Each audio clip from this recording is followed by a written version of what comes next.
સ્વાગત છે તમારું ગુજરાત જોબ અપડેટ્સની અંદર। તો ગાઈઝ આજે આપણે અહીં એક ભરતી વિશેની ચર્ચા કરવાના છીએ, જે તમે સ્ક્રીન ઉપર જોઈ શકો છો।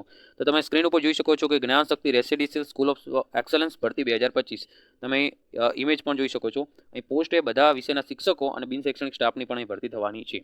હવે આ ભરતી માટે શું ક્રાઇટેરિયા છે, અરજી કરવાની પ્રક્રિયા શું છે, અરજી કરવાની છેલ્લી તારીખ કઈ છે, આ બધી ચર્ચા આપણે વિડીયોની અંદર કરવાના છીએ।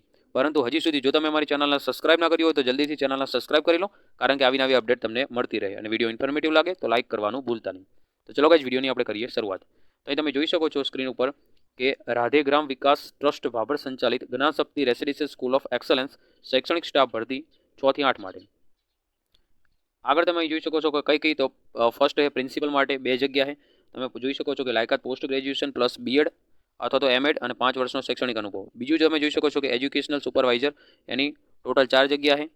એનો લાયકાત તમે જોઈ શકો છો કે પોસ્ટ ગ્રેજ્યુએશન પ્લસ બીએડ અને બીએડ એમએડ, બીએડ અથવા તો એમએડ અને 3 વર્ષનો શૈક્ષણિક અનુભવ। એના પછી જો કે ગણિત વિષયના 5 શિક્ષકો છે, એની તમે જોઈ શકો લાયકાત બીએસસી બીએડ। વિજ્ઞાનમાં તમે જોઈ શકો છો એમાં પણ 5 છે, એમાં પણ બીએસસી બીએડ। અંગ્રેજી માટે 5 જગ્યા છે, એમાં પણ એમાં બીએ બીએડની જરૂર પડશે। સામાજિક માટે 4 બીએ બીએડ, ગુજરાતી માટે 4 જગ્યા છે બીએ બીએડ, એની અંદર હિન્દી સંસ્કૃત માટે પણ 4 જગ્યા છે સેમ ક્વોલિફિકેશન। કોમ્પ્યુટર ટીચર અને ઓપરેટર માટે એની અંદર બીસીએ અથવા તો એમસીએ કરેલું હોવું જોઈએ। સ્પોર્ટ્સ ટીચર માટે તમે જોઈ શકો છો કે 2 વેકેન્સી છે, એની અંદર ક્વોલિફિકેશન તમે જોઈ શકો છો કે બીપીએડ અથવા તો ડીપીએડ ખેલ મહાકુંભમાં સારું પ્રદર્શન કરનાર। એમાં ડ્રોઈંગ માટે 2 ટીચર છે, એની અંદર એટીડી અથવા તો એની અંદર ફાઇન આર્ટ્સ અથવા તો ચિત્ર સ્પર્ધામાં સારું પ્રદર્શન કરનાર। આ બધી શૈક્ષણિક સ્ટાફ માટે ભરતી છે। બીજી અહીં તમે નોંધ તમે જોઈ શકો છો કે ટેટ અને ટાટ પાસ કરેલ ઉમેદવારને પ્રાથમિકતા આપવામાં આવશે તથા શૈક્ષણિક અનુભવ જરૂરી છે।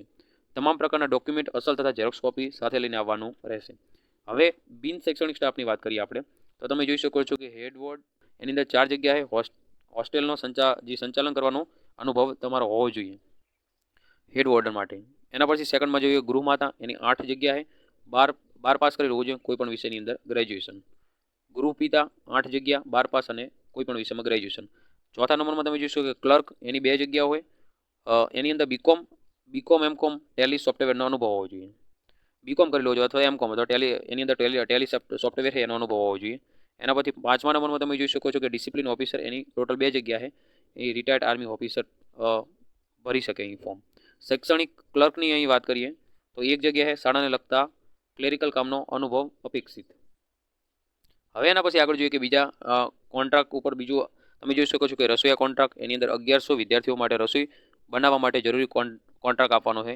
સિક્યુરિટી એજન્સીવાળાને પણ આપવાનો, ધોબિંગ વોશિંગ એજન્સીવાળાને પણ આપવાનો, બધું 1100 વિદ્યાર્થીઓ માટે, તો એ પણ જઈ શકે। અહીં તમે તારીખ જોઈ શકો છો કે તારીખ 1/5/2025 ને ગુરુવારે બપોરે 12 કલાકે। સરનામું તમે જોઈ શકો છો કે જલારામ ગૌશાળા આગળ પેટ્રોલ પંપની સામે, સુઈગામ હાઈવે, તાલુકો ભાભર, જિલ્લો બનાસકાંઠા। અહીં કોન્ટેક્ટ નંબર પણ આપેલો, કોઈને કોઈ ક્વેરી હોય તો કોલ પણ કરી શકો છો।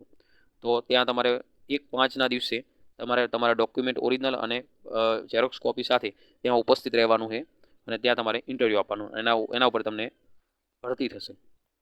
તો ભરતી બહુ સરસ છે, જે લોકો ટીચર અથવા તો બિન શૈક્ષણિક સ્ટાફમાં તમે જોઈ શકો છો એની અંદર કામ કરવું હોય તો। અને આ વિડીયો જો તમે બીજાને પણ શેર કરો, કારણ કે બીજાને પણ આ માહિતી એમના સુધી પહોંચે। તો આજ માટે આટલી જ અપડેટ હતી। Thank you.